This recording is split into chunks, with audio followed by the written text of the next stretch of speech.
Pronto, agora sim, gravação iniciada. Boa tarde a todos mais uma vez. Hoje a gente tem aqui a presença do atuário, né, o Anderson, certo? O Anderson, ele, como eu falei, né, formado em Ciências Atuariais pela Universidade Federal de Sergipe, a UFES. Ele é membro do Instituto Brasileiro de Atuária, o IBA, com MIBA 3112.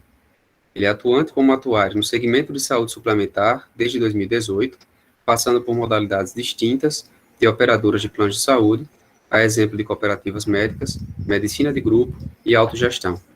E é membro dos comitês atuariais do IBA, na parte de saúde, e da Unimed do Brasil. Então, Anderson, muito obrigado pelo aceite, tá? Seja bem-vindo. E agora a turma é tua. Pode começar aí a apresentação. Beleza, professor. Muito obrigado, viu? Eu que agradeço também pelo convite. Foi um prazer aí dar o aceite para o convite, tá? Confesso que deu um frio na barriga, né, na hora que eu vi o tema, porque não domino cientificamente, bibliograficamente, né, o termo ética, até por ser do campo da filosofia, mas em termos práticos consigo fazer sim um bom link, né, entre o que seria de fato um comportamento ético adequado e aquilo que nós devemos empregar como uma boa postura profissional diante dos problemas que surgem dia a dia, né, no mundo corporativo. Então, pessoal, baseado nisso, a apresentação vai tratar de ética em saúde suplementar e o papel do atuário.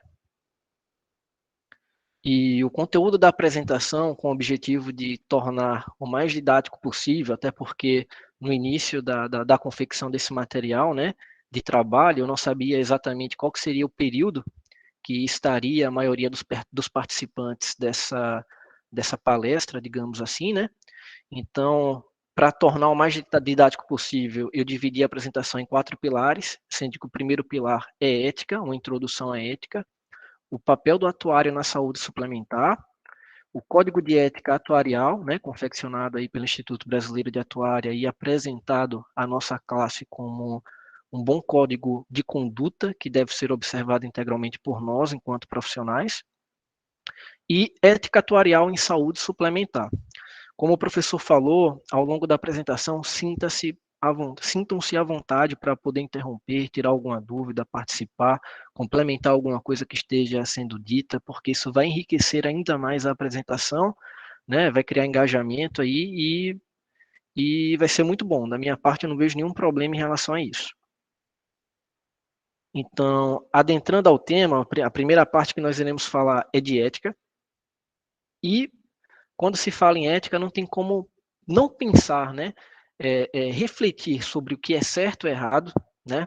Sobre o que é bom ou ruim, se eu digo sim ou se eu digo não para uma situação. Então a ética ela vem justamente para isso, para que nós, com nossas convicções pessoais, com os nossos valores pessoais, nós saibamos refletir sobre aquilo que é imposto para nós em sociedade em um contexto específico.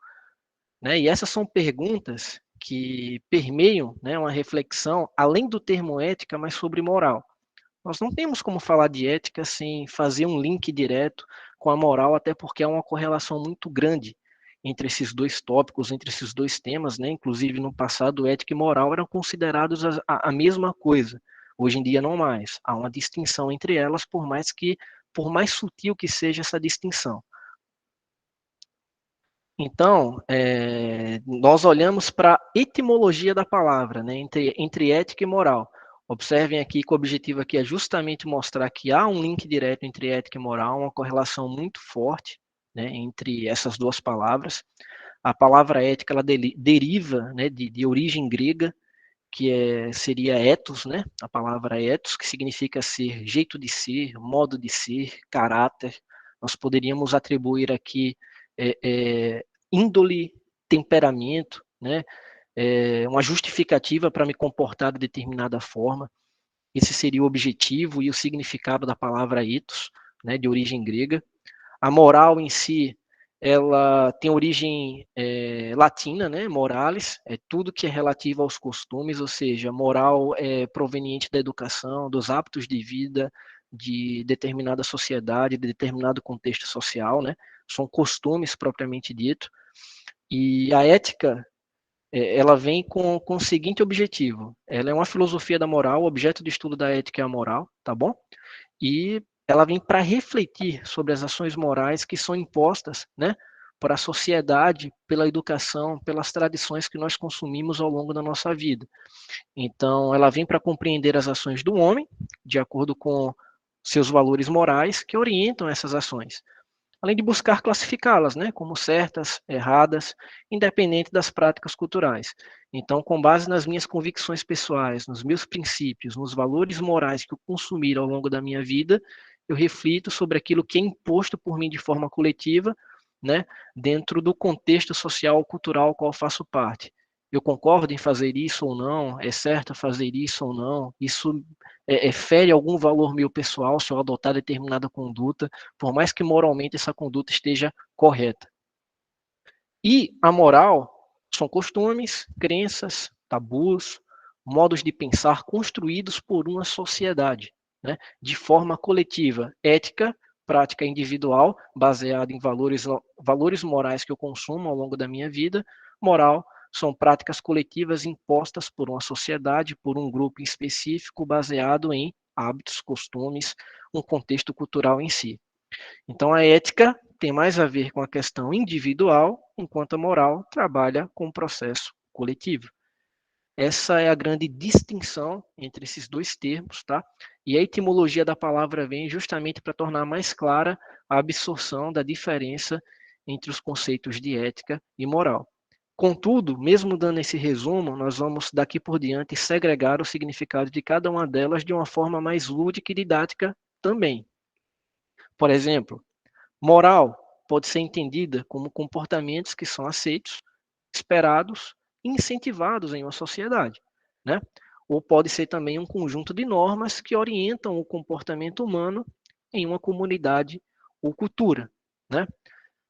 Exemplo, por exemplo, da religião no Estado Islâmico lá, moralmente falando, né, se uma mulher comete adultério e ela é sentenciada, a sentença dela seria morte por apedrejamento, por exemplo, moralmente falando, para a cultura, né, desse determinado local que adota a religião islã como o seu hábito de religiosidade, né, estaria moralmente correta essa prática, né?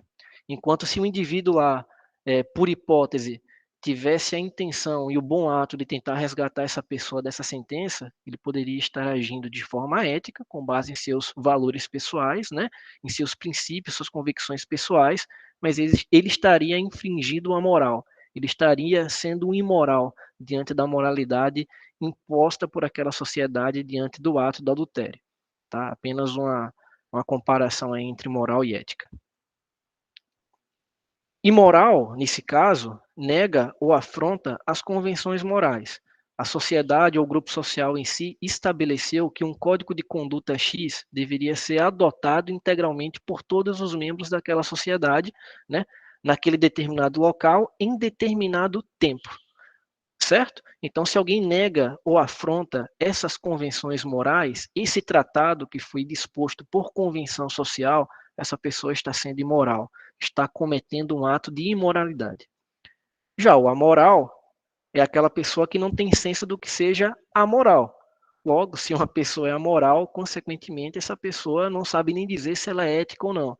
Se ela for ética ou se ela for moral, é de forma inconsciente ou por acidente. Ela não tem consciência da moralidade.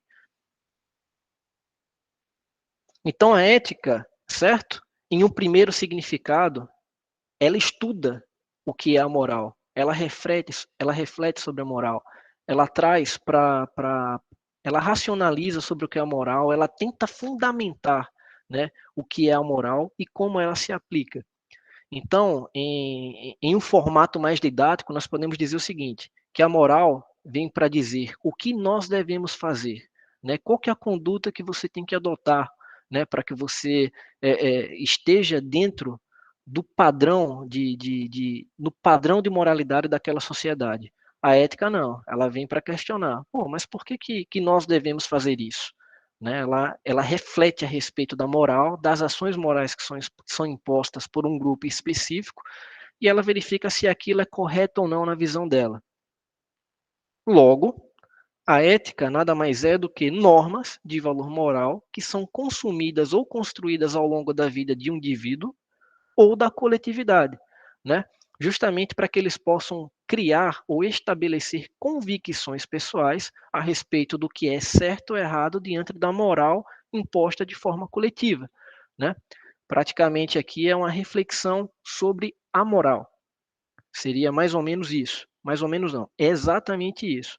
Logo, com base nesse conhecimento e nesse padrão de valores consumidos ao longo da vida, o indivíduo ele tem condições de estabelecer uma ética para si, uma organização tem condições de estabelecer uma ética para sua empresa, com base aí no conjunto de éticas de cada indivíduo que compõe essa organização, e é possível estabelecer uma ética profissional para uma classe de profissionais específicos, sempre com base em valores morais. Logo, por exemplo, é possível que em uma sociedade o código de conduta ou os valores morais que sejam expostos sejam, trazendo para uma linguagem atuarial, tá? As variáveis x, y e z. Por exemplo, vocês devem se comportar dessa forma aqui, mas pode ter um indivíduo dentro dessa classe aqui social, desse grupo social, que diga, eu discordo do Z, né? Os meus princípios, os meus valores individuais dizem que para que eu seja ético, ou o preceito moral que eu aceito como legítimo, somente são X e Y. Então, logo, essa pessoa ou esse indivíduo estaria agindo imoralmente dentro dessa sociedade se ele não estivesse observando a conduta Z, porém, eticamente, ele estaria agindo de forma adequada, pois, com base em suas convicções pessoais e nos valores que ele consumiu ao longo da vida, é certo somente praticar o que é X e Y e seria errado praticar o que é Z. Alguma dúvida até aí? Alguém tem alguma complementação? Muito bom, Anderson, está bem claro até aqui. Beleza. Então, imagine a seguinte situação. João teve uma atitude antiética ao furar a fila do banco. Se ele teve uma atitude antiética, provavelmente na nossa sociedade, até quando você fura uma fila, você está sendo imoral, né? Moralmente falando aqui, seria se de fato você tivesse a preferência por ser uma pessoa aí idosa, né? Você teria esse direito, né, moralmente, de ter a oportunidade de ser atendido preferencialmente. Mas alguém individualmente poderia achar isso antiético. Eu não concordo, mesmo apesar da idade. Então, nesse contexto hipotético aqui, furar fila é antiético. Enquanto no Brasil é imoral ter mais de uma esposa. Há quem acredite que é ético ter mais de uma esposa, né? Vai depender dos princípios individuais de cada indivíduo, né? Mas para as nossas leis, né, para os nossos costumes, é imoral ter mais de uma esposa. Esse seria aqui o contexto trazido para exemplificar o que seria uma conduta antiética e uma conduta imoral. Então, logo, a ética ela é uma reflexão individual, uma reflexão intelectual, né, com base no que é imposto de forma coletiva por um grupo específico em um contexto social, em um contexto cultural. Então, logo, se alguém chega aqui e diz, por conceito, um exemplo hipotético, tá, de que sorvete é bom, eu posso questionar. Ué, é bom mesmo? É bom para mim? É bom para quem? Eu reflito a respeito dessa imposição coletiva, né? A ética sempre é uma reflexão individual, né? Ela não pode ser imposta de forma coletiva. Ela é sempre uma reflexão da moral, das ações morais que eu vou adotar, do comportamento que eu devo adotar diante de tal situação e que eu considero certo ou errado com base em minhas convicções. Já a moral não, ela é imposta de forma coletiva e eu reflito a respeito aí dessa imposição.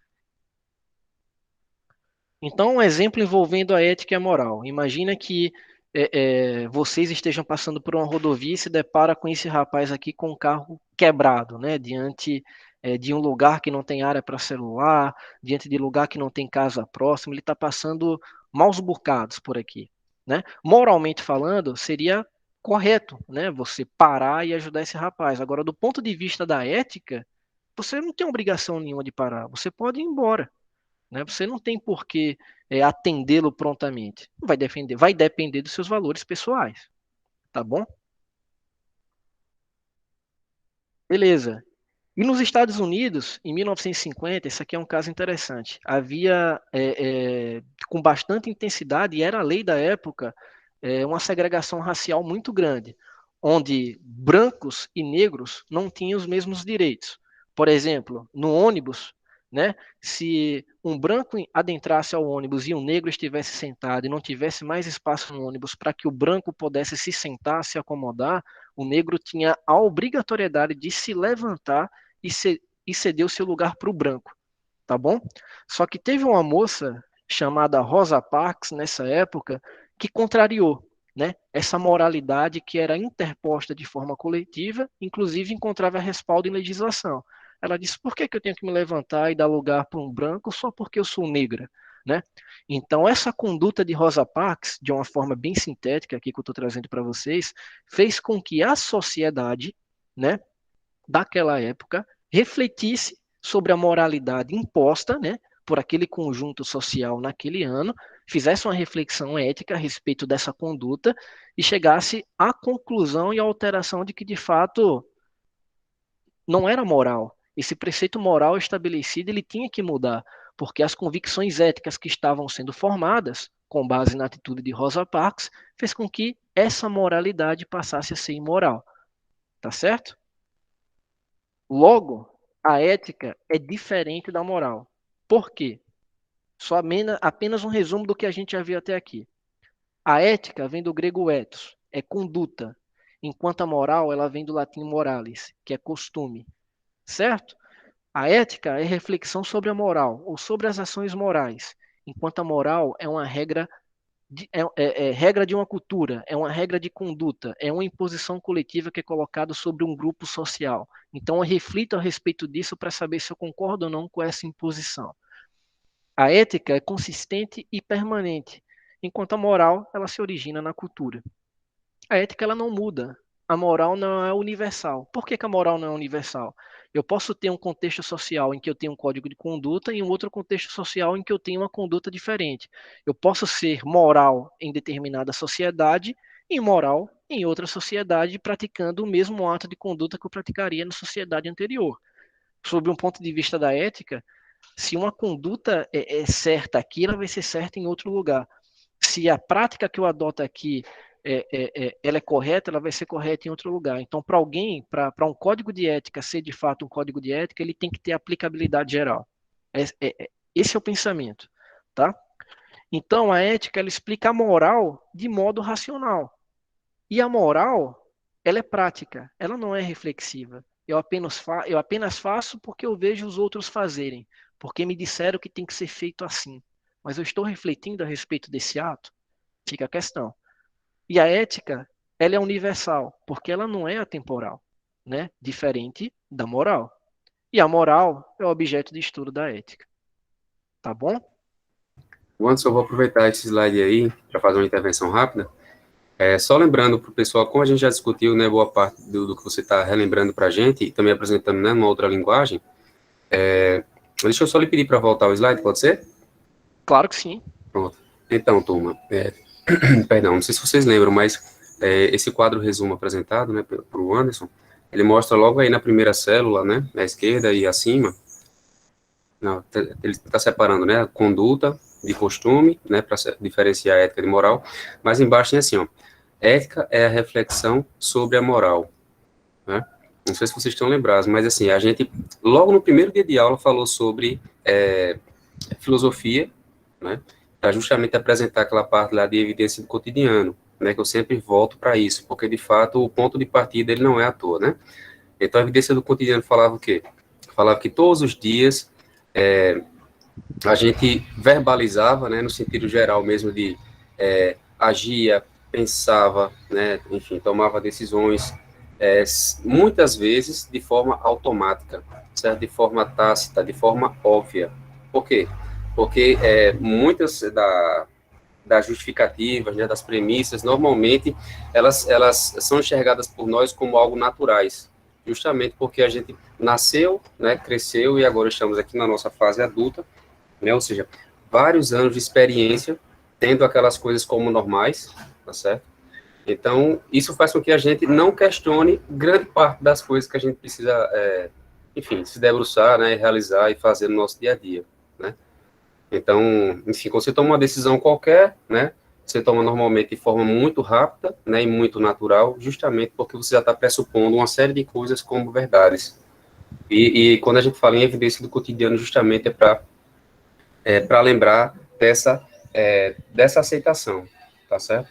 Então, quando a gente fala sobre isso, na reflexão sobre a moral, é justamente quando a gente rompe com essa evidência, tá certo? É quando a gente, de fato, começa a ter aquelas visões lá mais críticas, né, mais reflexivas, que normalmente a filosofia nos permite, né, de início, e que depois, consequentemente, a ética também complementa, tá certo? Então, não se esqueçam disso, tanto é que a gente também chamou isso aqui com outro nome, né, a gente chamou isso aqui de a reflexão sobre a moral, ou seja, nada mais é do que a filosofia moral, certo? Então, a ética seria justamente a filosofia moral.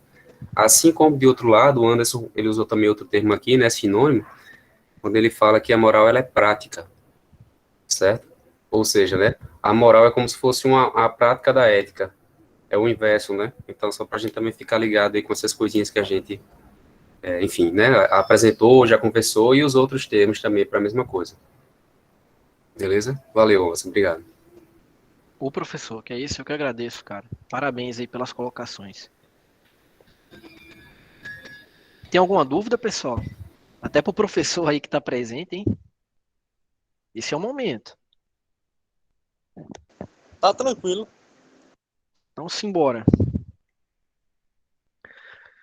Então, beleza. Qual que é o segundo pilar? O papel do atuário na saúde suplementar. Então, mais uma vez, como eu não sabia qual que seria o público-alvo dessa apresentação, provavelmente isso aqui vai estar batido para vocês, né? Quem é o atuário? Até porque a maioria já está para mais da metade do curso, se não já prestes a terminar o curso. Então, o atuário ele possui conhecimentos estratégicos que o tornam capaz de exercer atividades como, e aqui são atividades voltadas para operadoras de plano de saúde, claro que tem interseção com outros segmentos, mas aqui é especificamente para planos de saúde. Essa foi a minha intenção aqui, tá? Precificação, análise de carteira, nesse caso, seria a análise do mutualismo constituído pela operadora, do conjunto de clientes que já contrataram um produto com a operadora de planos de saúde, cálculo e acompanhamento das provisões técnicas, que são inúmeras, que são reservas financeiras que toda operadora, por força regulamentar e boa gestão atuarial, tem que constituir para fazer frente aos riscos futuros. Reajustes, que seriam aí para conjuntos de contratos, sejam eles agrupados ou não, para saber qual que é o reajuste adequado que eu vou dar para esse cliente para o próximo exercício comercial, para cobrar uma mensalidade que seja de acordo com o risco apresentado por esse cliente, e avaliação das vendas, dentre outras, tá bom? Então, o atuário vem aqui por meio de dados, gera informação, conhecimento, e para fazer todo esse trabalho, ele utiliza de técnicas estatísticas, matemáticas, de economia, de finanças. Tem outras ciências aqui que nós acabamos, por trabalhar em conjunto e, consequentemente, conseguimos absorver conhecimento delas, que é o direito, por exemplo, né, nós temos que ter um conhecimento bastante profundo sobre a regulamentação e como que funciona um processo jurídico, até para ter uma comunicação mais uniforme com essa área, e tudo isso transforma o atuário no verdadeiro arquiteto financeiro e matemático social capaz de mensurar e administrar riscos.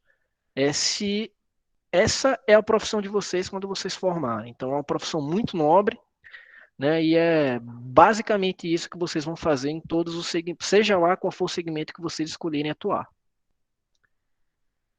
E o mercado de trabalho para o atuário. Então, vocês vão poder trabalhar em operadoras de plano de saúde, seguradoras, resseguradoras e corretoras, fundos de pensão, que é a previdência complementar fechada, consultorias e auditorias, bancos, órgãos públicos, outras empresas. Como o papel do atuário é mensurar e administrar riscos, qualquer segmento econômico, né, caberia um atuário aí atuando dentro dele, contanto que esse profissional, que nós, enquanto atuários, tenhamos conhecimento do negócio ao qual nós estamos tratando, né, e aconselhando, e com base nesse conhecimento adaptássemos aí toda a técnica atuarial, estatística, né, que nós absorvemos aí na academia, nós conseguíssemos adaptar isso à realidade operacional do segmento econômico ao qual nós estamos, né, penetrando, né, caso esse segmento aí não seja regulamentado por algum órgão regulador que obrigue a presença de um atuário. Então, o papel do atuário na saúde suplementar, obrigatoriamente, ele começou a partir de 1998, com a promulgação da Lei 9656 de 1998. Então, antes dessa lei, a atuação do atuário ela não era obrigatória. Por consequência, os preços calculados não eram com modelagem atuarial, eram feitos de qualquer outra forma, provavelmente sem fundamentação científica. Os cálculos eram básicos e determinísticos.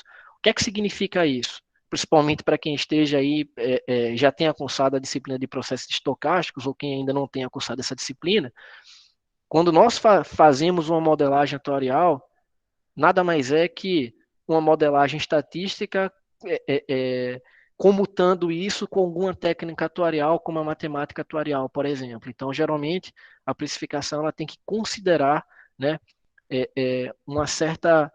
um certo valor estocástico por parte dela. Não tem que ser apenas uma métrica matemática, tem que considerar uma margem de erro. Por si só, nós temos que utilizar de conceitos estatísticos. Sem necessidades de provisões, né? Não havia um gerenciamento de risco, por isso não tinha essa obrigatoriedade de provisões, e os riscos não eram relevantes. Depois dessa lei, os preços calculados passaram a ser por modelagem atuarial, necessidade de estudos mais complexos para tomada de decisão, as provisões passaram a ser obrigatórias, e por existir a obrigatoriedade de gestão de risco, o atuário não tinha como ficar fora desse contexto. A fonte dessa figura aqui é um artigo publicado pelo José Nazareno, que hoje é o gerente atuarial da Unimed Fortaleza. Acredito que, se não todos, mas muitos de vocês o conheçam aí pelas redes sociais. E ele tem um artigo falando exatamente sobre isso, o papel do atuário na saúde suplementar. E foi desse artigo que eu retirei essa figura, tá?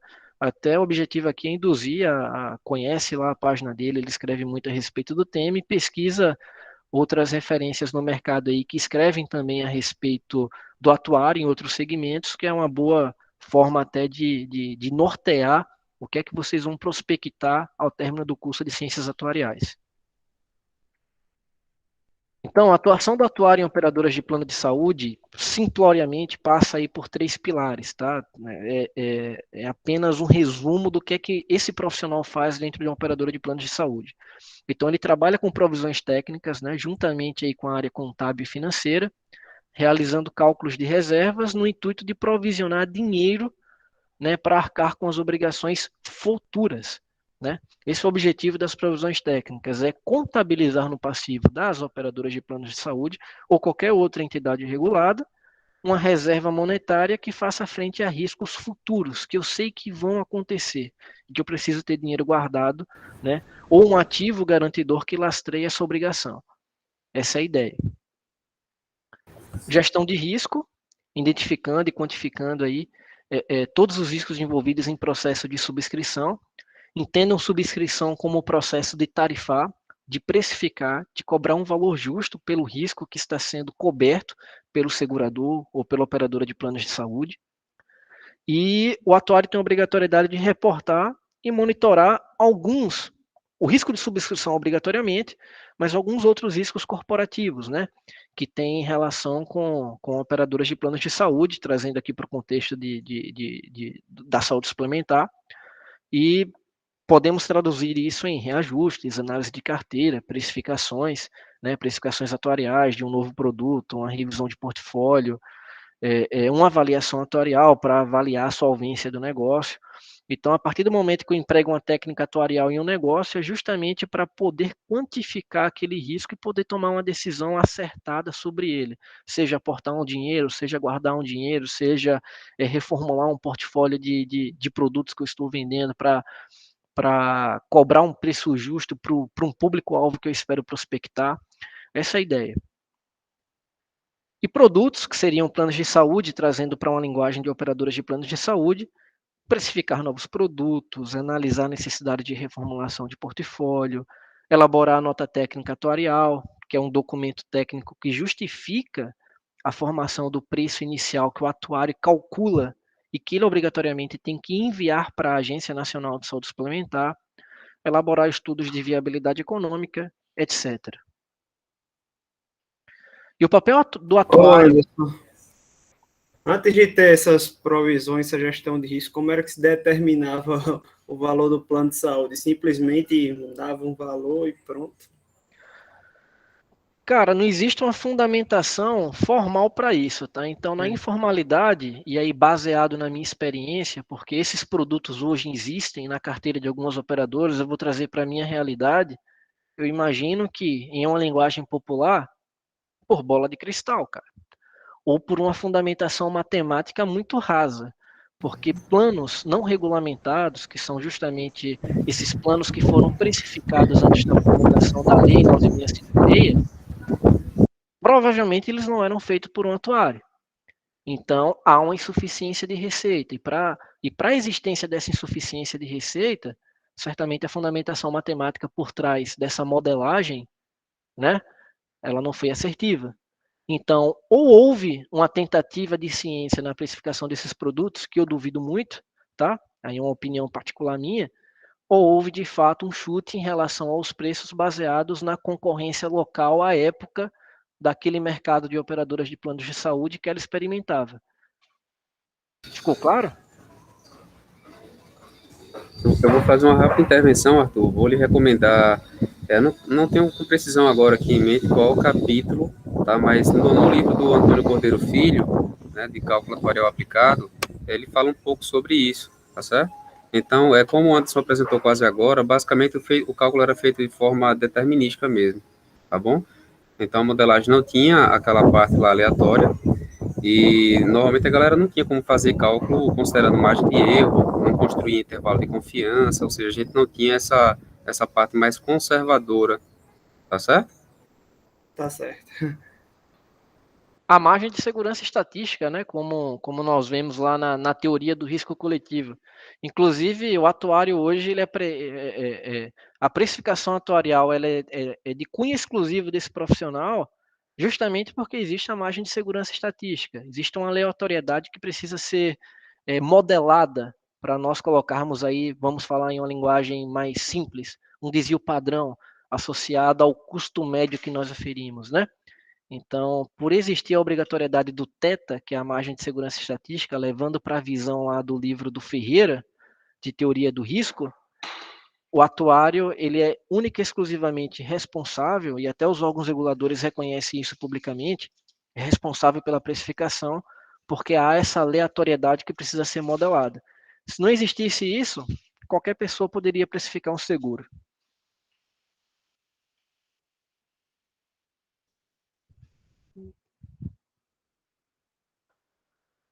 Então, o papel do atuário no fluxo do produto, mais uma vez, é uma figura extraída do artigo escrito aí pelo nosso colega Nazareno.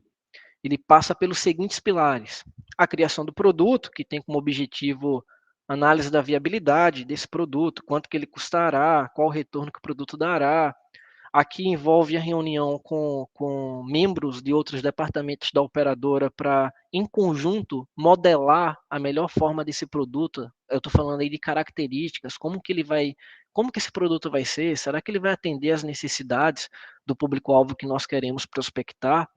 Aí vem a venda do produto, onde nós passamos por pilares de aceitação de risco, quais serão os critérios que serão aceitos, quais potenciais clientes nós devemos investir.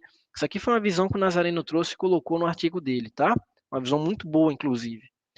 A administração do produto, aí vem a criação de provisões técnicas, essa é uma forma de administrar o produto. Quanto devemos guardar para honrar com compromissos futuros, vem a avaliação atuarial. É assim que funciona.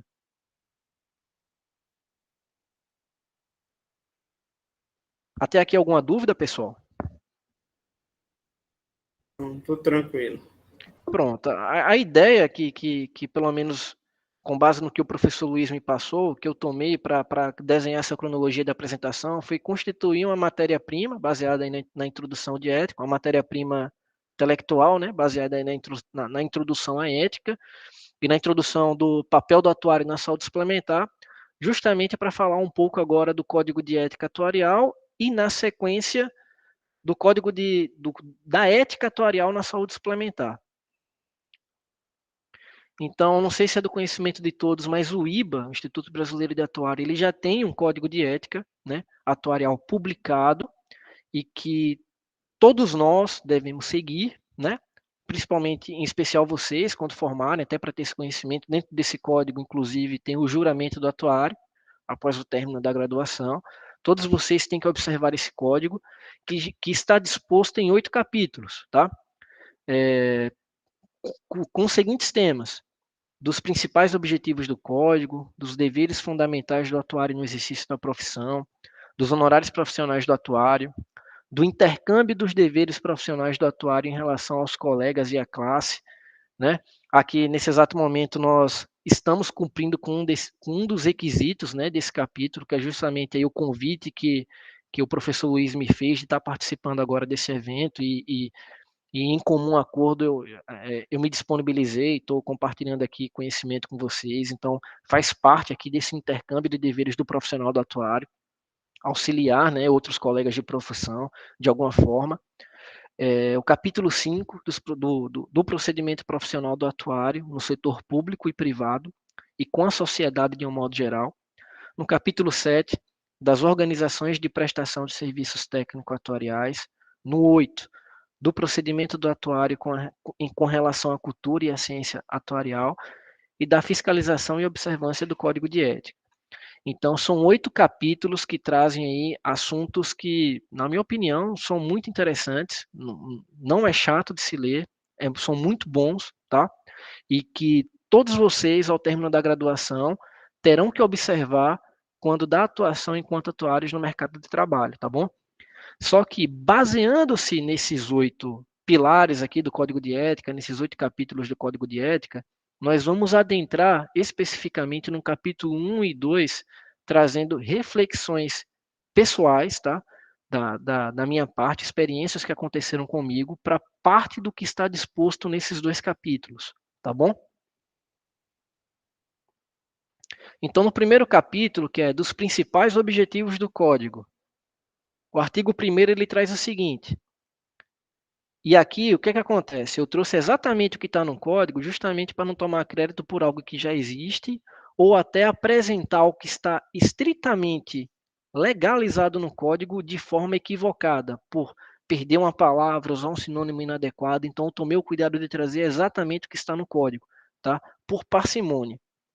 Então, o artigo 1º ele traz o seguinte: tem por objetivo consubstanciar, ou seja, relatar de forma clara, descritiva, intuitiva, inteligível, né? As normas de conduta, tá vendo? Que devem inspirar as suas atividades profissionais e de caráter pessoal, regulando as suas relações com a própria classe, com os poderes públicos e com a sociedade. O que acontece aqui nesse primeiro artigo?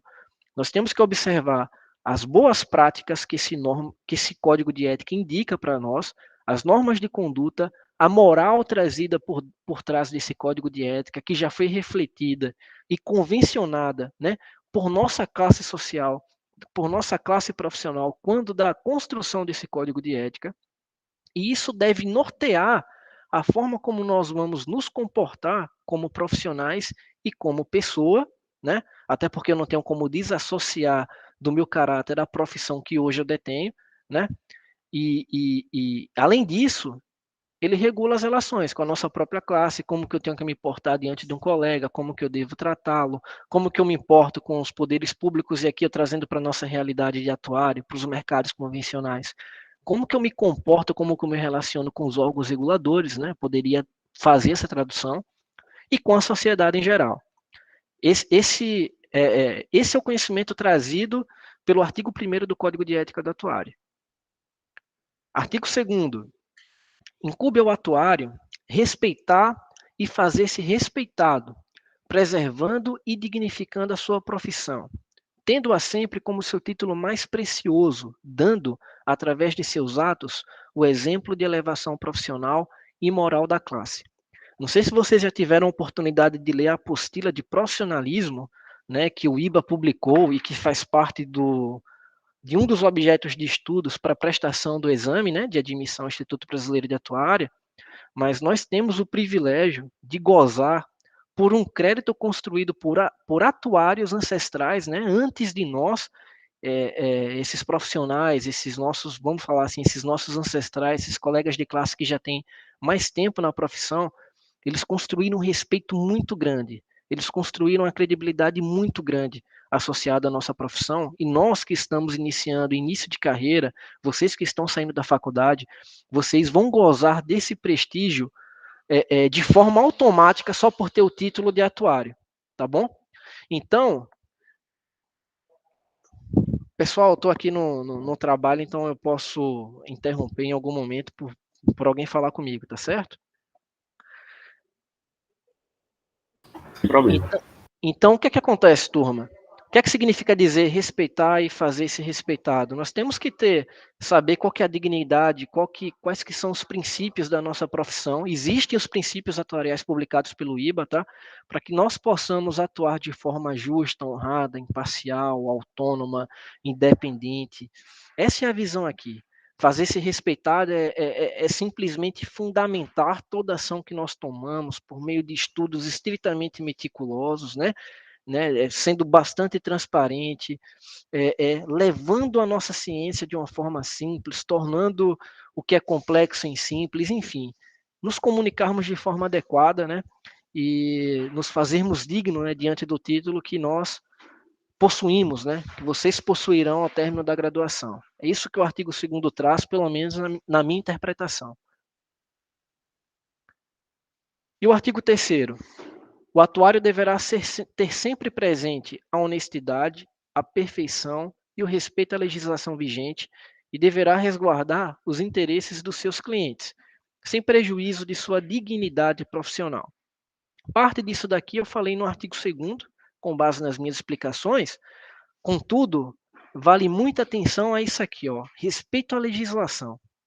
Os mercados convencionais onde nós atuamos, existe um órgão regulador que fiscaliza, normatiza, disciplina a atuação dessas empresas cujo objeto de atividade profissional, de exploração de atividade privada, é o risco. Tá? Então, existe uma regulamentação por trás, todo um ordenamento regulamentar que disciplina a forma como essas empresas devem atuar. Inclusive, a forma como o atuário deve se portar, os trabalhos que ele deve entregar e toda a ciência que ele deve observar, geralmente está contido em resoluções normativas, em instruções normativas disciplinadas por esses órgãos reguladores. E nós, enquanto profissionais, temos que respeitar essa legislação vigente, tá? Essa seria, eu estou tentando traduzir aqui em uma visão regulamentar, mas claro que legislações que transcendem aquelas que são infralegais, que são de fato, o que é infralegal? É disposto exclusivamente pelo órgão regulador. Se o atuário tiver um conhecimento aí um pouco mais amadurecido em relação ao direito, claro que isso ajuda no seu trabalho certamente. Tem alguma dúvida em relação até aqui, turma? Professor, quer contribuir com alguma coisa? Não, por mim, por enquanto não, Anderson. Tá tranquilo. Beleza. Eu tenho uma dúvida. Na verdade, é mais uma curiosidade, né? Que eu acabei nem perguntando nas aulas. Tipo, dada a tua experiência, né? E todo esse respeito que os atuários têm no mercado, e também o nosso código de ética e todas as coisas que os atuários já formados e que atuam sabem como se comportar e medir. Tu já passou, assim, por alguma experiência que tu viu que as pessoas agiram de forma contrária a esse código de ética? Ou a moral, por exemplo? Sim, a sua pergunta seria no sentido de se alguém já tentou desrespeitar o profissional ou não levar em consideração um dever que é conferido a ele exclusivamente por ele ser atuário, seria mais ou menos nessa linha de pensamento? Isso, e se tu poderia compartilhar conosco a situação? Constantemente. Principalmente em operadoras de planos de saúde, é comum você enxergar muitas, por mais que esse profissional, a atuação dele seja obrigatória dentro desse mercado, né? Desde 1998, digamos assim, é muito comum você participar de reuniões, lidar com colegas que tentem descredibilizar o seu trabalho, ou que tentem fazer o seu trabalho como uma alternativa mais célere de poder entregar um resultado que foi demandado para eles, ou até mesmo como tentativa de descrédito, né? Porque a ética ela é exclusiva, eu não vou falar exclusiva porque eu não estudo a ética sobre uma ótica de filosofia, estou trazendo uma visão prática, mas ela é mais perceptível em um ambiente de trabalho do que fora dele. Então é muito comum você se deparar com Sim. colegas antiéticos, né, que tentam aí fazer o seu trabalho com a tentativa de descrédito mesmo, de desrespeito, tá? Ou até mesmo por uma questão de hierarquia, abusar de poder para no grito tentar diminuir uma fundamentação que você está apresentando e que vai implicar em um alcance de solvência, em um alcance de maior resultado, em uma entrega de valor para o negócio. Então, eu particularmente me deparo com isso com certa frequência. E aí é onde entra a sua postura diante disso, para se fazer respeitado, né? Tem alguns riscos que você corre por trás disso, né? Implicando aí em um risco final, pode ser, se você estiver no setor privado, um risco de demissão, mas você tem que honrar com seus princípios éticos, com o que dita o código, honrar com os outros colegas que nos deu o privilégio de ser respeitado graças à conduta deles no passado e se fazer respeitado, de uma forma cortês, claro, né? Sim, sim. Obrigada, Anderson, por compartilhar isso. De nada, eu agradeço pela pergunta, viu? Confesso que foi a primeira vez que eu vi isso. Alguém mais, turma? Teria alguma pergunta?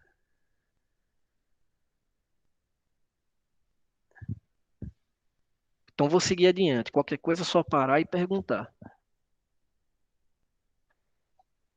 Então, dos deveres fundamentais do atuário no exercício da profissão. Pessoal, isso está o que está sendo apresentado aqui está estritamente descrito no Código de Ética do atuário. Estou trazendo aqui os principais pontos que têm a ver com o objetivo da nossa conversa, né? Que é a ética de forma aplicada.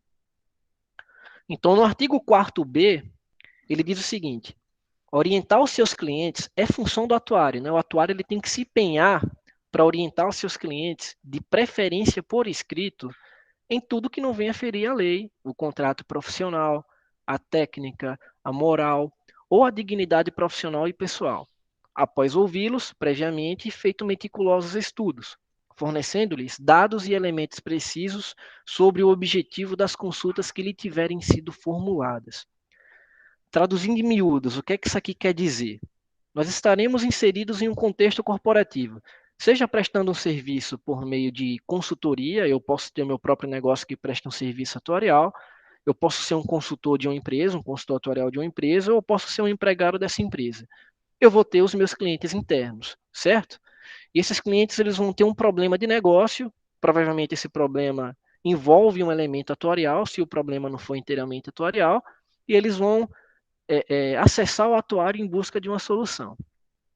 Quando o atuário ofertar essa solução, de preferência faça isso por escrito, né? Eu acho que um dos objetivos desse curso, conversando com o professor Luiz, o que deu para extrair é incentivar, né, que vocês desenvolvam aí o hábito da escrita, o hábito da leitura, tenha a ciência de que a comunicação é um elemento de diferenciação, um elemento de competitividade no mercado de trabalho, que a articulação ela é de fato é necessária, tá, para uma assertividade na entrega de uma solução de trabalho para um problema que é apresentado. Então, tudo que nós, enquanto profissionais, lembre-se, de preferência, eu pelo menos tenho esse hábito, tudo que nós formos entregar em termos de solução, fundamenta isso, elabora um parecer, não precisa ser estritamente técnico. Lembre que a nossa obrigação é simplificar o que é complexo, é tornar não atuarial aquilo que é atuarial, é fazer com que o nosso cliente entenda de forma efetiva aquilo que eu estou comunicando, é fazer com que a comunicação seja efetiva. Então, escreve, fundamenta, seja transparente, apresenta a ciência por trás daquilo que você está entregando, né? Seja didático, seja inteligível, né? Se comunique bem. Dessa forma, você conseguirá entregar a meticulosidade por trás dos estudos, que é trazido por esse item, e dúvidas, eventuais dúvidas que possam surgir, já estarão sendo respondidas pelo estudo que você está apresentando. Por esse rigor técnico, digamos assim, que você está seguindo e apresentando ao seu cliente. Tudo bem até aí? Próximo item. Guardar absoluto sigilo sobre os assuntos que O chegarem. Anderson, deixa eu lhe interromper. Nelson, ele levantou a mão, ele está querendo fazer alguma colocação. Opa, Nelson, pode fazer. Boa tarde, professor. Professor, por que não vira logo uma norma, uma regra? Faz apenas uma solicitação de preferência? Eu não entendi a pergunta, Nelson. Poderia repetir novamente?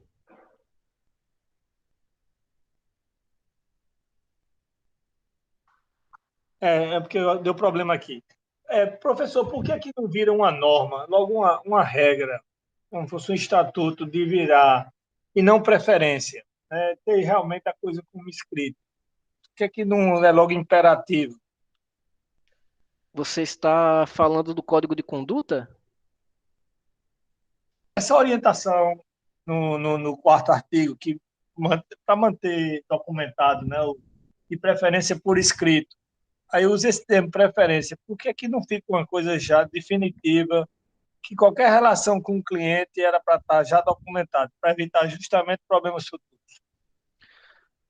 Olha, nesse caso aqui, eu não vou nem ousar, Nelson. Eu entendi a sua pergunta, tá? Muito boa. Só que eu vou ser prudente aqui na resposta, tá? Eu não vou tentar ousar pensar por quem pensou nisso, por um conjunto de pessoas que pensaram nisso, por colocar por preferência. E eu vou te dizer o seguinte: eu tenho o hábito de tentar escrever tudo que eu faço, só que nem sempre você consegue fundamentar, por questão da celeridade que você precisa ter para algumas respostas que são te solicitadas de imediato, com a urgência para ontem, ou pela relevância do tema que exige responder de forma imediata. Às vezes você dizer só o valor já é suficiente para quem te solicitou o trabalho. Por quê? Por trás desse valor já tem a credibilidade do seu trabalho. Pô, se é o atuário que está me dizendo que essa reserva tem que ser tal valor, eu nem preciso saber qual foi a fundamentação que ele adotou para chegar nisso, porque o cara é atuário. Então assim, ó, talvez o termo preferência tenha vindo por isso, né? É, nem tudo vai dar para nós fundamentarmos, mas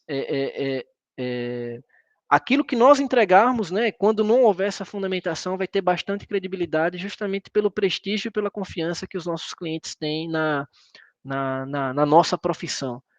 Eu sei que eu não fui muito acertado aí na sua resposta, mas é justamente por uma prudência, tá? Mas eu estou falando da recíproca, né? De você também estar documentado a respeito do cliente. Está documentado a respeito do cliente.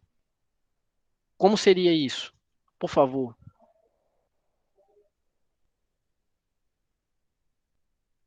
Não, eu vejo como uma relação bilateral aonde todos precisam de comprovantes, porque realmente a gente está falando de provisões, por exemplo, né? Então, se usa uma metodologia e está tudo na responsabilidade do atuário hoje, né? Como a gente estava falando que antes eram feitos de todas as formas, né? Nem as reservas existiam. Mas como essa coisa, antes de, por exemplo, de fechar um contrato, se não tivesse esses pormenores já determinados, né? Já bem documentados, antes de iniciar toda a situação, é isso que eu penso. Porque pode depois o que dizer, não, mas não foi isso que você me prometeu. Entendi, numa visão de consultoria, tá, Nelson? Já está tudo documentado em contrato. A consultoria, ela diz exatamente o que vai fazer em contrato, e detalha exatamente o que vai fazer, tá? E aí ela entrega isso para o cliente, numa visão de consultoria atuarial. E aí, no caso, trazendo para a realidade de provisão, o trabalho de provisão, por si só, ele já tem que ser fundamentado obrigatoriamente, porque é uma exigência do órgão regulador. Para toda provisão de cunho atuarial, tá? Porque existem provisões que são exclusivamente contábeis, estou trazendo aqui a provisão que há aleatoriedade por trás dela, que precisa de um atuário para estimá-las. A própria ANS, ela já obriga que essa provisão possua uma nota técnica atuarial de provisão que seja aprovada por esse órgão regulador. Tá? Então já há uma fundamentação por trás disso. Agora, quando você é um empregado, né, vamos supor, de uma operadora de planos de saúde, não tem isso descrito em contrato, né? De fato, aqui, de fato é um código de conduta que você deve seguir, para que você seja o mais transparente possível no relato que você está dando para o seu empregador, para um problema que ele te apresente, né? Então, talvez seja por isso que seja preferência. Mas no caso de consultorias, isso está estabelecido tacitamente em contrato, tá? Pelo menos se eu conseguir entender a sua pergunta, é isso. Respondi bem?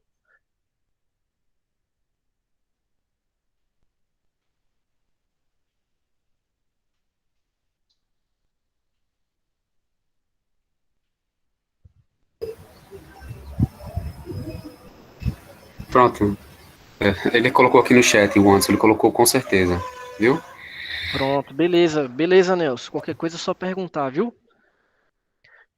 Então, o seguinte item: guardar absoluto sigilo sobre os assuntos que chegarem ao seu conhecimento, em razão de suas funções profissionais.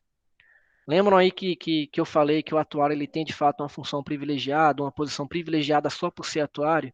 Podem ter certeza que vão chegar informações sigilosas sobre o seu conhecimento e você vai ter que ser muito discreto diante delas, tá? Então, fica a dica aí, porque vai chegar muita informação sigilosa. Um exemplo comum que nós estamos vendo hoje no mercado de planos de saúde a nível Brasil, algo relacionado à consolidação de mercado. O que é que poderia ser uma informação sigilosa? Uma informação de aquisição, de fusão, de cisão, entende? Então, o atuário ele é envolvido nesses assuntos porque parte desse trabalho, parte da avaliação do resultado desse trabalho, passa pela mão do atuário. Então você tem que guardar sigilo em relação a isso, porque é uma informação muito delicada sobre o negócio de uma empresa. Tá bom? Dar-se por impedido, informando dos motivos aos seus clientes, patrões ou chefes, quando para tanto existirem razões de ordem moral ou técnica que desaconselhem a sua participação. Aqui trata de conflitos de interesse. Vou dar um exemplo de uma operadora de plano de saúde, certo? Imagina só um exemplo, não que tenha acontecido comigo, mas um exemplo didático, certo? O atuário ele é responsável por o processo de análise de reajuste dos clientes. Análise de reajuste contratual dos clientes. Aí eu estou falando de clientes coletivos, tá?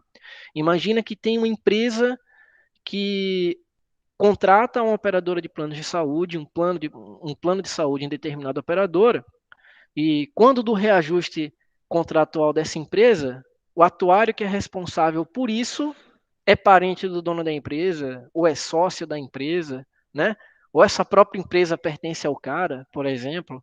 Pô, eu vou me dar como impedido aqui, porque senão eu vou ter um viés de interesse por trás dessa situação. E como sou eu quem calcula o reajuste dessa empresa, eu posso até justificar que o reajuste deveria ser zero. Por que não diminuir o preço do cara? Eu posso dizer que o preço é mais do que o suficiente para o risco que ele apresenta. Então, você ter essa ciência, essa integridade por trás da sua conduta, é um bom padrão ético, é um bom padrão de excelência quando você estiver atuando no mercado de trabalho. É isso que esse item trata. O Anderson, vou fazer só uma observação aqui. A Alice, ela colocou no chat um comentário, assim, né? Tem a lei também, né? A Lei Geral de Proteção de Dados, que acaba reforçando esse sigilo. Tá? Beleza, beleza, obrigado. Obrigado. Renunciar, só beber uma água aqui rapidinho.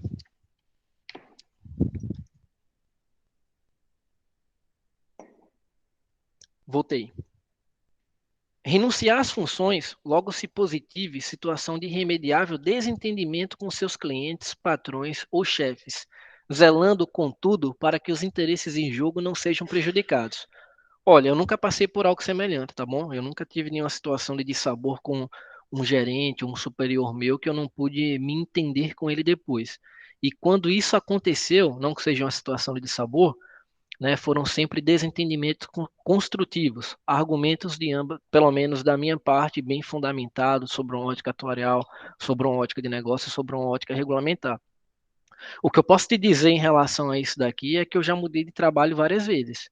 E eu mudei justamente porque é, parte daquele ambiente, em algum momento de tempo, né, não estava atrelado aí com um princípio pessoal meu ou com um objetivo que eu tinha em curto prazo. Então, já que o lugar não mudava, eu mudava de lugar. Então, essa é a aproximação que eu posso trazer da minha experiência para esse item. Mas em relação a um dissabor irremediável com um superior meu, eu nunca tive, tá? Mas é muito prudente que você renuncie às suas funções caso isso aconteça, tá? Até porque o clima organizacional e a qualidade dos serviços a partir daí, a relação, ela vai estar muito comprometida. E acreditem, isso é ruim. Manter dignidade profissional e pessoal, mesmo na adversidade, ou diante de clientes ricos ou poderosos.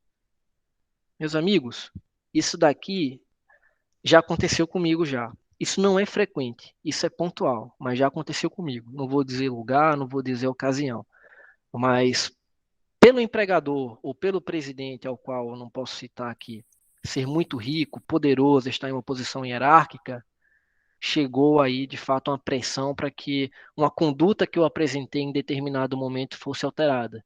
Eu alterasse um resultado de um trabalho, ou eu fosse xingado, ou eu fosse humilhado, de alguma forma, e eu estou dando esses exemplos aconteceram comigo, tá? Por esse poder existir, o presidente em si, né, abusou desse poder e aí me tratou de uma forma inferior, digamos assim, né? Então, é possível que vocês se deparem com isso aí ao longo da sua trajetória, eu espero que não, mas o código de ética ele foi assertivo em prever, né, essa situação aí, vocês têm que sim manter a dignidade profissional e pessoal quando um fato como esse ocorrer, tá certo? Tem que ter postura, lembre-se disso. Trabalhar em coordenação com colegas de outras profissões, tendo em vista, principalmente, soluções de conjunto quando os problemas ou serviços assim o exigirem. Senhores, o atuário se relaciona com diversos departamentos dentro de uma organização. A exemplo de uma operadora de planos de saúde, é muito comum nós nos relacionarmos com a contabilidade, com o jurídico, com controladoria, com a rede de prestadores, com comercial é a área que nós mais nos relacionamos, tá bom? Com a área financeira, por conta dos ativos garantidores. Então, é por isso que disse que no conceito de atuário, que ele é um profissional multidisciplinar, que tem que entender de diversas ciências, que é justamente por isso, para que nós tenhamos uma linguagem uniforme, tenhamos uma habilidade de comunicação, uma capacidade de transitar entre temas e entre ciências, para que em conjunto o atuário consiga extrair ou induzir uma solução assertiva para o negócio onde ele trabalha.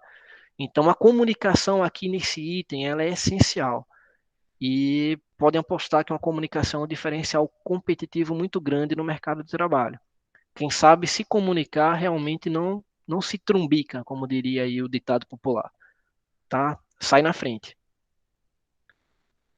Tratar com justiça, retidão e humanidade os seus subordinados ou empregados, considerando em especial o bem-estar e a segurança pessoal dos mesmos, esforçando-se para possibilitar-lhes, independentemente de sua categoria, oportunidade de desenvolvimento e progresso profissional.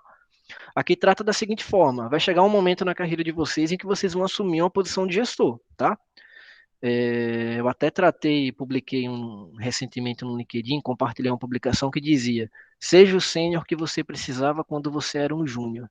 Então, trate o seu subordinado, o seu liderado, o seu par de trabalho, tá? Porque para ser líder não precisa estar em uma posição hierárquica, você tem que influenciar pessoas de forma justa, honrada, né? Compartilhe conhecimento com a pessoa, tente ao máximo ser um agente de transformação na vida dela, né? Possibilitando desenvolvimento e progresso profissional para esse seu colega de trabalho. O que diferencia vocês aqui, né, no caso, quem está numa posição de diretor, de gerente, em relação ao liderado, é somente a função. Não existe poder por trás disso daqui, não tem que haver discriminação, as responsabilidades de vocês apenas são diferentes. O risco associado ao trabalho de vocês apenas não são os mesmos. Então, o tratamento aqui tem que ser equitativo, honrado, tem que ser nobre, tem que ter cortesia, tem que ter educação. Então, é sobre isso que esse item fala. Alguma dúvida até aí, pessoal?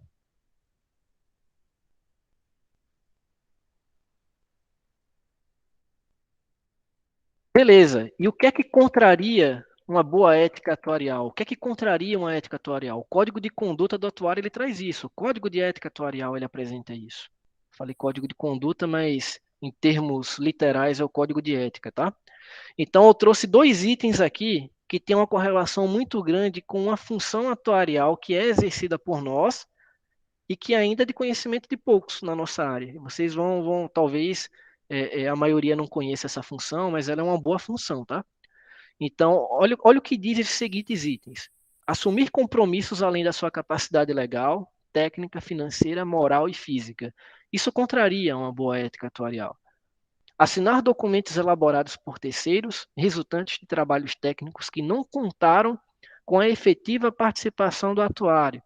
Ou seja, você ser chamado para assinar um documento, um trabalho que foi feito por um outro atuário, apenas por você ter um registro, ser habilitado para isso. Tá? Então, aqui são situações que é muito comum de se observar em perícias atuariais. Tá? Em perícias judiciais realizadas por atuário, quando o objetivo do processo ou o objeto do processo judicial a ser julgado é da competência do atuário. Então, o que seria isso? Eu aceitar uma perícia onde eu não seja perito, eu não tenho conhecimento pleno sobre isso, né, uma capacidade técnica, tá? E legal também seria, eu não sou habilitado para prestar esse serviço, né? E aqui é aceitar justamente, vou dar um exemplo que acontece que, na minha opinião, não é certo, tá? Eu delego uma perícia para uma outra pessoa fazer, ela vai lá, faz a perícia, me devolve e eu assino. Isso é antiético, né? Eu não participei desse trabalho, né? Se fosse um trabalho delegado em comum acordo ali, de fato eu vou avaliar tudo que eu estou fazendo, né?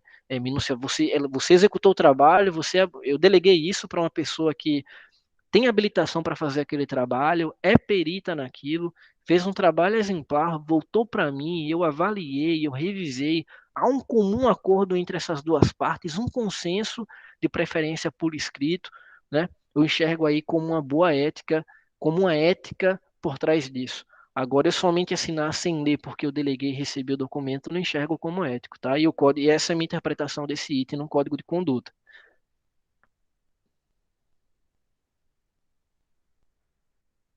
E aí, a ética atuarial em saúde suplementar, nós vamos agora para o que é certo, né? Em 5 pilares de trabalho realizado por um atuário em operadoras de planos de saúde, como precificação de produtos em planos de saúde, análise de reajuste contratual em planos de saúde, cálculo de provisões técnicas em planos de saúde, avaliação atuarial em operadoras de planos de saúde e perícia atuarial, tá? Então, adentrando aqui em precificação. Desenho do produto. Olha só como vai ter relação com muita coisa que nós vimos até aqui, principalmente na parte do código de ética atuarial. Aqui, não é o atuário que faz esse desenho sozinho. O atuário se envolve com a área comercial, com a área jurídica, com a área de tecnologia de informação, né, com a área de inteligência de mercado. É uma equipe multidisciplinar que participa aqui dessa etapa, desse processo. E o atuário precisa saber se comunicar, ele precisa saber qual que é a sua função dentro desse contexto, para que em conjunto com os outros profissionais de outras áreas, olha o link com o código de ética, né? Uma solução de negócio seja alcançada de forma coletiva. Então, boa ética, ética atuarial, uma ética atuarial em saúde suplementar, cumprir com esse processo de trabalho dessa forma como estou narrando. Algo contrário, já podemos adentrar num limiar que possa ferir aí o código de ética atuarial. Base de dados consistentes. Todo trabalho realizado pelo atuário, seja lá qual for o segmento econômico que ele trabalhe, os dados que ele utiliza para chegar nos resultados que ele está apresentando, tem que derivar de uma base de dados que seja consistente. E para você avaliar a consistência dessa base de dados, essa base de dados tem que refletir o que está na contabilidade. Tá bom? Se você adota uma base de dados que não reflete a realidade operacional da operadora, que não encontra respaldo em um balancete de verificação, né, em um documento de informações periódicas que é enviado para a ANS, em um relatório financeiro interno que é constituído o que é gerado pelo sistema de gestão da empresa onde você trabalha, que não encontre respaldo nisso, que ateste inconsistência e mesmo assim você prossiga com o trabalho entregando um resultado que não reflete a realidade, isso fere não só uma boa conduta baseada no Código de Ética Atuarial, mas também como um dos princípios atuariais não vou lembrar exatamente qual que é o nome desse princípio, tá?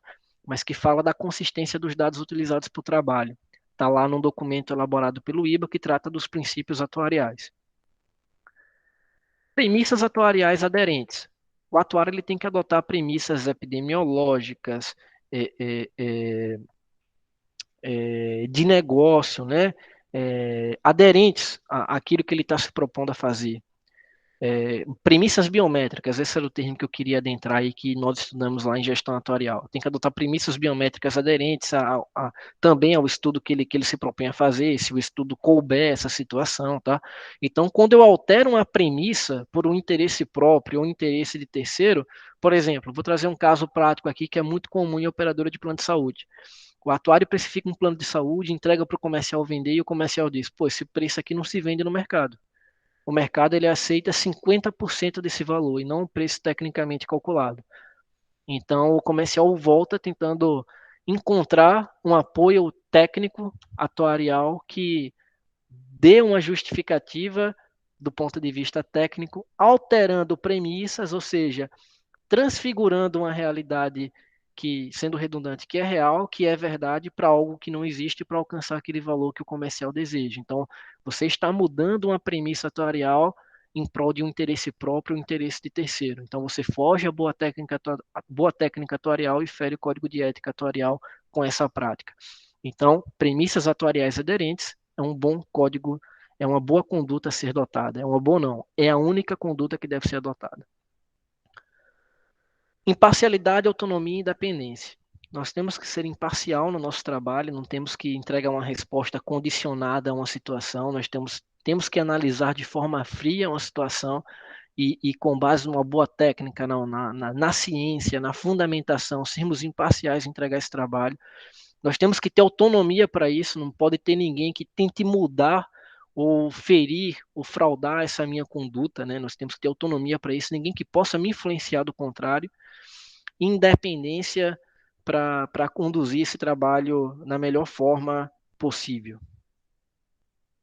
Observância da regulamentação. Se nós ferimos a regulamentação, além de estar ferindo o código de ética atuarial, nós estamos incorrendo em risco legal. Isso pode gerar sanção ou multas ou advertência, né, para o negócio ao qual você faz parte enquanto atuário.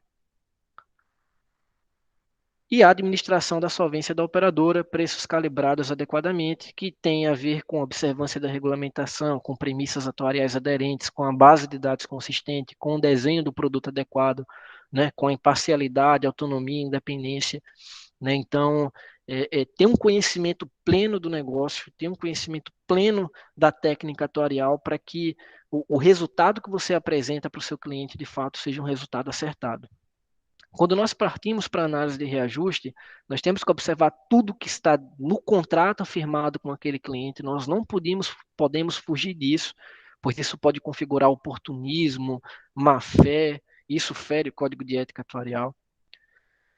Considerar todos os expostos que seriam clientes expostos num período, né, dentro desse contrato, né, salvo justificativas plausíveis para que você não considere isso, tá? Fundamentar e notificar os clientes internos da experiência assistencial do contrato e o motivo do reajuste aferido. O que seria isso? Aqui entra muito aquela questão de fundamentar o trabalho que você exerce. É uma boa prática atuarial, toda vez que você terminar uma análise de reajuste contratual em operadoras de planos de saúde, com base no que eu considero como ética, tá? Você elaborar um parecer atuarial fundamentando o porquê daquele reajuste que você está propondo para o cliente. Esse cliente interno aqui seria a área comercial. Então, a área comercial ela vai ter em mãos o parecer atuarial de reajuste e, com base nesse parecer, ele vai entender a experiência assistencial do cliente e os motivos do reajuste aferido para que ele tenha condições de negociar de forma adequada com o cliente lá na ponta quando a reunião de reajuste ocorrer. Até porque o atuário em grande parte, não participa desse processo de trabalho. Provisões técnicas. Observação à regulamentação vigente sobre o tema, isso é importante, e observar a nota técnica atuarial de provisão vigente. Até porque o atuário, quando faz gestão das provisões, ele precisa saber exatamente qual que é a metodologia adotada, né, para cada uma das provisões que são de cunho atuarial, para que ele possa avaliar se essa provisão tem aderência ou não à realidade operacional do negócio ao qual ele faz parte, ao qual ele trabalha, ao qual ele presta seu serviço. Se você faz algo fora dessa linha de trabalho, você corre o risco de estar ferindo algum princípio de ordem atuarial ou algum item do Código de Ética Atuarial. E tem que dimensionar as provisões, né, de acordo com a realidade operacional da operadora. Essa provisão, ela tem que estar, o preço, o montante que você estima para ela, tem que estar aderente aos riscos futuros que você espera que vai acontecer no negócio ao qual você gerencia. Gerencia como atuário, gerencia de forma probabilística, gerencia sobre uma ótica atuarial. Esclarecer todos os desvios de ordem técnicas adotados quando da confecção do termo de responsabilidade atuarial.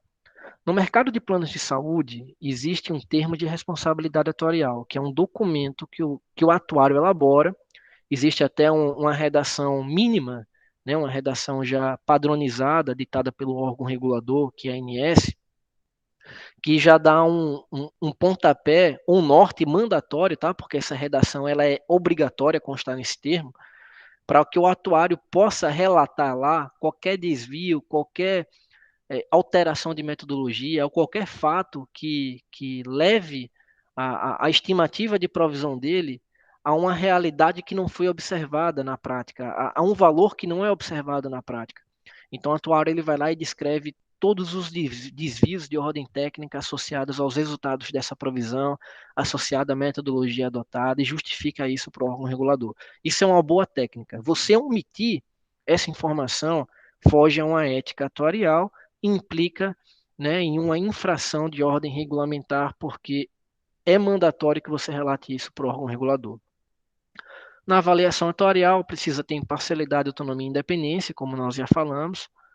As bases de dados têm que ser consistentes pelas mesmas razões da precificação e tem que apresentar efetivamente a realidade operacional, econômica e atuarial da operadora. Aqui você tem que evitar, né, de fato, interesses de terceiros ou evitar uma adversidade em que alguém poderoso dentro da operadora de planos de saúde te impõe a apresentar uma realidade que é falsa. Então você tem que ser pleno, autônomo, imparcial aqui e mostrar de fato o que está acontecendo. E confeccionar um estudo formal que fundamente e formalize todas as considerações atuariais tomadas e apresentadas por esse estudo. Voltamos mais uma vez lá na necessidade de fundamentar por escrito os estudos meticulosos voltados à técnica atuarial dentro de qualquer negócio em que o atuário faça parte. Observância à tabela de honorários do IBA é o que nós temos que observar quando de perícia atuarial. Não sei se todos aí já conhecem perícia atuarial, sabem como funciona, porque quando nós fazemos uma perícia, existe já uma sugestão de honorários, né, que é publicado pelo Instituto Brasileiro de Atuário, que o atuário toma como base para propor os seus honorários, né, de forma escrita e formal ao juiz que solicitou seus trabalhos, tá? E por vezes esse honorário é criticado pelas partes do processo, tá? Pelas partes do processo. E eles justificam, por exemplo, uma ausência de razão ou de razoabilidade por trás dos valores que o atuário está propondo, diz que é muito caro, tal. E existem colegas de profissão, né, que acabam cobrando honorários muito aquém do que o Instituto sugere, justamente para poder abocanhar fatia do mercado de perícia atuarial, para poder prospectar perícias que um outro atuário de forma justa, né, tá oferecendo um honorário baseado no que a classe determina como ideal. Então, existem atuários que cobram honorários muito baratos em perícia, justamente para poder ter a possibilidade de prestar perícia e poder ganhar mais dinheiro, tá? Reconhecer conflito de interesse na lide em apreciação e solicitar o afastamento do ofício, ou seja, a depender do objeto a ser julgado no processo, das partes que façam parte desse processo judicial, se tiver algum vínculo, por mais distante que seja, com o atuário, perito que foi nomeado pelo juiz, você tem que se ausentar do seu ofício, pedir dispensa do seu ofício por uma prudência ética, atuarial e até para atender o que consta no novo CPC, né? que trata especificamente, que tem link direto com a perícia atuarial. E mais uma vez, pessoal, tudo que eu estou apresentando aqui é com base na minha experiência, tá? Até para isentar o professor aí de qualquer situação futura. O Anderson, deixa eu aproveitar a tua pausa. Alcides, ele levantou a mão. Tá, Alcides, pode ficar à vontade. Nessa questão aí da perícia atuarial, aí o colega ele está cobrando os honorários que fica muito aquém. Ele pode ser penalizado pelo IBA? Olha, né, professor, traz seu pensamento aí, tá? Mas na minha opinião não existe previsibilidade para punição a esse caso não, no Código de Ética, Certo. pelo que eu interpretei. Professor, Ok, é isso entendi. mesmo? Então, assim, fazendo a leitura, o código, deixa eu só abrir aqui para ser bem preciso, eu estou com ele aqui aberto. Viu? Porque, assim, no código ele fala o que a gente deve e não deve fazer, né? E ele tem um artigo específico que fala sobre justamente o estabelecimento de honorário. E ele fala também que a gente não deve, digamos, precificar, né, a hora do nosso trabalho sem obedecer aqueles critérios que são colocados lá, né? Então, é claro que a gente tem uma flexibilidade para cobrar um pouco acima ou um pouco abaixo, né, daquilo que é colocado como norte para a gente, tá certo? Mas ele coloca lá quais são as situações, né?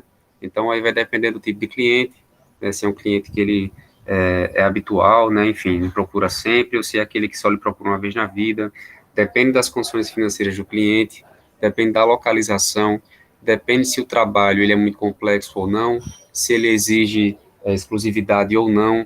Então, tudo isso ele vai, enfim, né, vai servir como parâmetro para a gente poder precificar ou justificar, né, o preço abaixo ou acima, certo?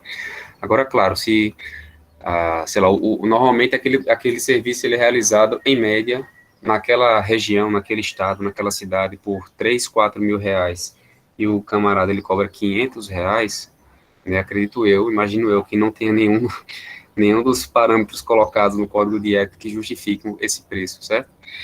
A não ser, lá no próprio código também, coloca a possibilidade que a gente preste serviço de forma gratuita.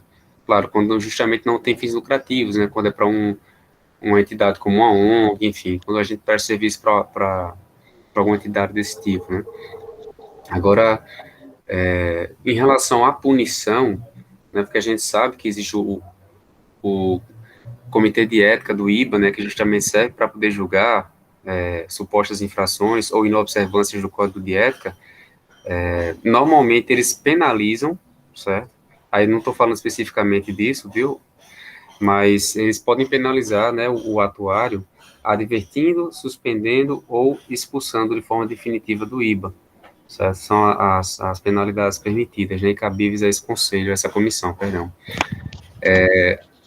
Agora, assim, eu nunca vi, viu, Alcides, em relação a isso, realmente, sim, caso concreto, né, de alguma denúncia de alguém que precificou dessa forma, tá, com uma espécie de aviltamento, né, de forma bem solta, como a gente fala no popular, né, a fim de prostituir, entre aspas, o mercado, tá certo, né, uma concorrência desleal, ser julgado e ser punido por conta disso, não, pelo IBA. Entendi, Então, professor. na prática, eu nunca vi, tá? Mas eu não sei se você já chegou a ler o código, mas o código realmente ele dá um norte bem bacana sobre o que a gente pode usar para justificar o preço que a gente vai cobrar por hora de trabalho. Tá Aí, certo. na prática, caso a gente conheça, né? Porque assim, quando a gente estiver no mercado trabalhando, fazendo perícia, a gente vai conhecer quem também faz, e porventura a gente pode escutar algum tipo de rumor, né? Acerca de alguém que está precificando de forma inapropriada. Então, se a gente tiver provas, certo, sobre isso, né, acerca disso, a gente deve realmente fazer a denúncia junto ao IBA. Aí a gente conseguirá ver na prática aí um primeiro julgamento em relação a isso, tá certo? Mas depende da gente justamente de fiscalizar. Ok. Obrigado, professor. Nada, e só complementando, assim, eu digo que nunca vi, porque inclusive, no semestre passado, né, uma das pessoas que eu convidei para falar sobre ética aqui com a gente foi o professor Ivan, né, Ivan Hernandes Santana, ou Santana Hernandes, eu não lembro agora qual a ordem, mas ele é bem conhecido, inclusive tem livro publicado, né, Atuária para Não Atuários, ele também tem consultoria, né, enfim, também é professor, e ele foi, inclusive, presidente do Conselho de Ética do IBA, certo? Na última gestão, né? Atualmente ele está no conselho, mas ele não é mais presidente. E ele falou que na prática, enquanto conselheiro, né, de fato, nunca chegou uma situação para ele desse tipo, tá certo? Esse tipo de denúncia de que alguém realmente, como a gente já falou, né, não precificou de forma apropriada. Isso é muito bom, professor, porque denota a classe dos atuários como realmente profissionais que costumam a ter essa observação, né, referente à precificação do seu trabalho, né, E e isso, eu do, acho que e do código de ética, principalmente. pode significar as duas coisas, Alcide. Pode significar que, de uma forma geral, a gente obedece bem a isso, né? Ou pode significar também que a gente simplesmente não faz a denúncia, tá? Eu acho que pode significar uma coisa ou outra. Aí, quem está mais no mercado específico, no segmento específico de perícia, né, já há algum tempo, aí com certeza vai ter mais propriedade para poder afirmar. Tá só levantando questões aqui, né? Só para Ok, a ok, gente refletir um obrigado. pouquinho, por nada. Foi uma grande aula, professor. Uma grande aula, viu? É isso. Bom, turma, era só isso aí, tá? Por hora, a apresentação, na verdade, foi mais um guia para fala, mas eu fico disponível aí para qualquer dúvida em relação ao tema, para qualquer contexto que possa surgir, que eu possa contribuir de alguma forma.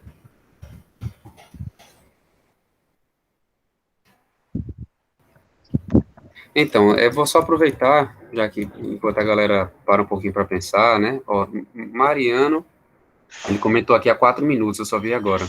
Às vezes, o juiz pode arbitrar um preço menor do que o tabelado pelo IBA.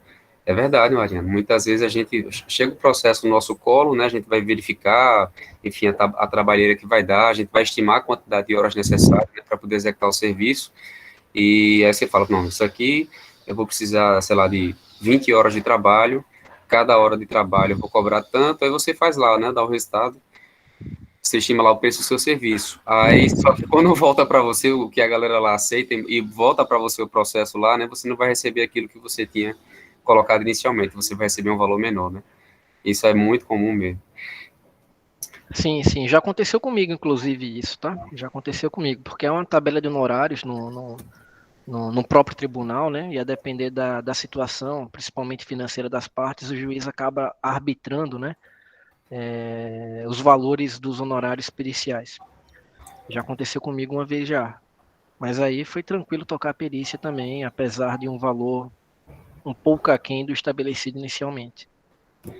Sim, e complementando o que a gente estava falando antes também, Anderson, estou vendo aqui no código, no artigo 12, né, para a pergunta também de Alcides, está colocado aqui o seguinte, não, artigo 11, não deve o atuário estabelecer concorrência profissional mediante aviltamento de honorário, nem oferecer seu serviço em concorrência desleal. Ou seja, se a gente desobedece isso aqui, né, Alcides, da forma como eu enxergo, tá, na forma como eu faço a leitura, a gente está desobedecendo o disposto no código, né? Então, isso aqui seria passível, sim, né, de denúncia e de julgamento por parte do Conselho de Ética, certo? Só para reforçar. Muito bom, muito bom. E aí, turma, mais colocações? Esse é aquele momento, né, que a gente tem que aproveitar sempre quem está fora da universidade, né, lembrando que, infelizmente, né, a universidade tem disso, né, assim, a gente tem muitos professores com dedicação exclusiva, né, normalmente aqui no corpo docente, o que impede que a gente faça, né, que a gente crie um vínculo maior com o mercado, tá, no sentido que a gente, na minha concepção, né, o ideal seria combinar, casar as duas atividades, né, a gente está aqui na universidade dando aula, enquanto a gente também executa o nosso serviço no mercado, de uma forma geral, né. Então, como somos de educação exclusiva, não podemos fazer isso, a gente fica limitado, tá? Normalmente a gente tem uma robustez metodológica muito grande, né? Em compensação, a gente tem pouca ou nenhuma vivência, né, relacionadas a rotinas realmente atuariais. Aí, esse é o momento que a gente tem que aproveitar, né, a presença aqui de Anderson e de outros convidados que virão também para conversar com a gente. Então, percam a vergonha aí, ó, treinem o que ele falou antes lá, a comunicação é importantíssima em qualquer tipo de atuação, tá certo? Então, articulem aí, organizem uma pergunta, né, comentem alguma coisa.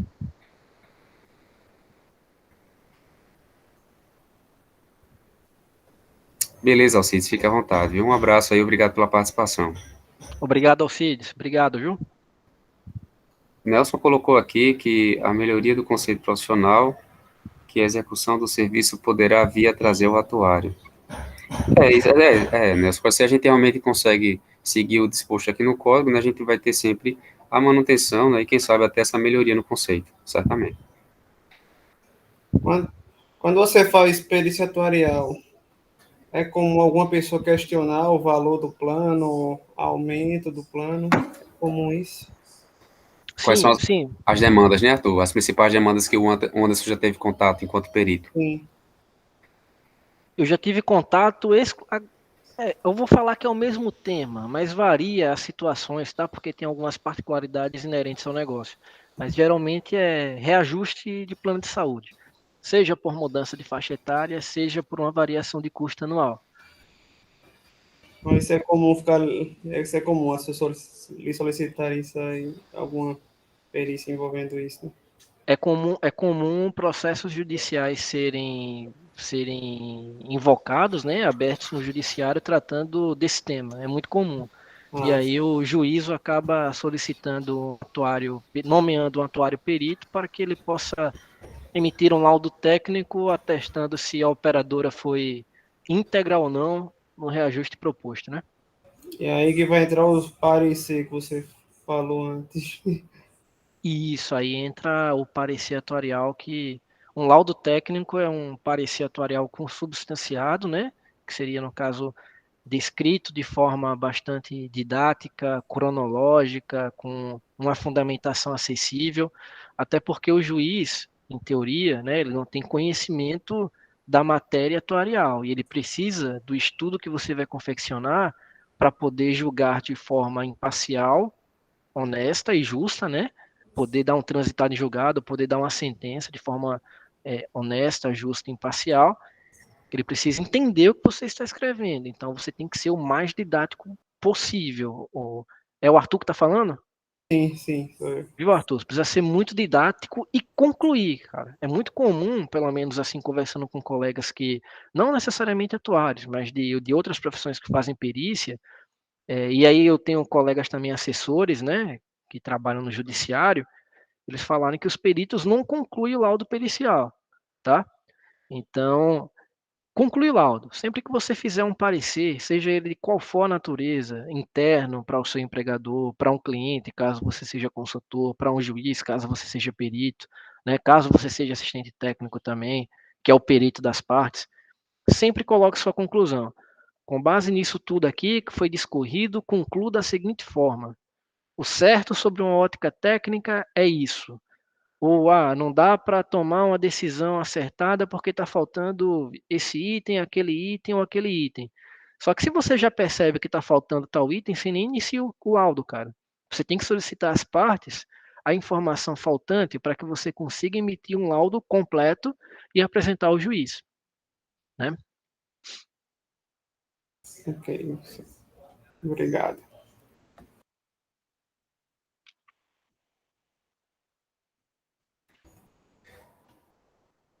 Então, turma, mais alguma pergunta?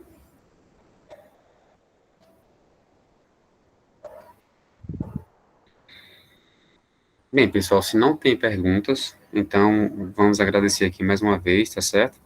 Apresentei aqui no início, né, da nossa conversa, simplesmente como o Anderson, né, já criando algum grau de intimidade aí, né, mas agradecemos mais uma vez, então, aqui ao Anderson Oliveira, certo? Agora falando com sobrenome. Agradeço a participação de todo mundo, tá certo? A presença dos alunos da disciplina e de outros, né, de alunos de outras disciplinas também que estão fazendo parte aqui. Eu estou vendo que Nelson está na sala, né, o próprio Mariano também já cursou a disciplina, enfim, dentre outras pessoas. É isso, tá? Então vamos nos manter aí antenados, como eu falei para vocês, daqui a alguns dias a gente vai ter outra apresentação, certo? Justamente com o Ivan, que eu comentei quase agora, né, que já foi presidente do Conselho de Ética do IBA. Então, em breve a gente vai divulgar com vocês a data, né, o horário, tudo direitinho. Tá bom? Obrigado. O Anderson quer se despedir da turma. Obrigado, pessoal. Claro que sim. Obrigado a todos aí pela presença. Espero que eu não tenha sido prolixo, superficial, tenha sido objetivo, que tenha sido prazeroso ficar até o final da palestra. E agradecer a você, Luiz, professor Luiz, né? Grande professor, pela pela oportunidade de participar, porque foi um desafio até para mim, né? Falar de forma científica, inteligível sobre um tema que não é comum na nossa área falar abertamente, né? Inclusive, até praticamente te parabenizei, né, pela audácia da UFCB em ter essa disciplina em sua grade curricular como obrigatória, porque eu não conheço nenhuma outra universidade que tenha isso. E é um tema muito importante, que precisa ser absorvido, principalmente por quem está saindo, né, da faculdade, precisa ser absorvido de forma efetiva, até porque já é um norte de um comportamento, de habilidades comportamentais que devem ser observadas para que você se destaque no mercado de trabalho, né? Para que você consiga evoluir como profissional e como pessoa de uma forma justa, né? Isso. É isso mesmo, Anderson. A preocupação, assim, é engraçado, né? Porque o perfil no departamento da gente aqui, como eu lhe comentei, né? É que o nosso curso ele é ofertado em sociais aplicadas, né? Aqui no departamento de finanças e contabilidade. E acho que por isso também a gente teve essa pegada, né? Aqui na formação do curso em incluir essa disciplina de ética. Acho que se fosse, por exemplo, em exatas, como no meu caso, na UFRN, e no seu caso, na UFES, né? Normalmente a gente tem um distanciamento maior em relação a esse tipo de discussão. Mas é isso, pessoal, né? Anderson, mais uma vez, obrigado. A gente espera em breve contar contigo para falar sobre outros assuntos relacionados à saúde suplementar. Por exemplo, quem sabe um dia a gente bate um papo sobre provisões, certo? Claro, claro que sim, claro que sim. A gente vai se organizar para isso aí. Então é isso, turma. Mais uma vez, obrigado, Anderson, obrigado, turma. A gente encerra por aqui e a gente se encontra em breve, tá bom? Um abraço a todos. Um abraço, Até mais. pessoal. Fica com Deus aí, vocês.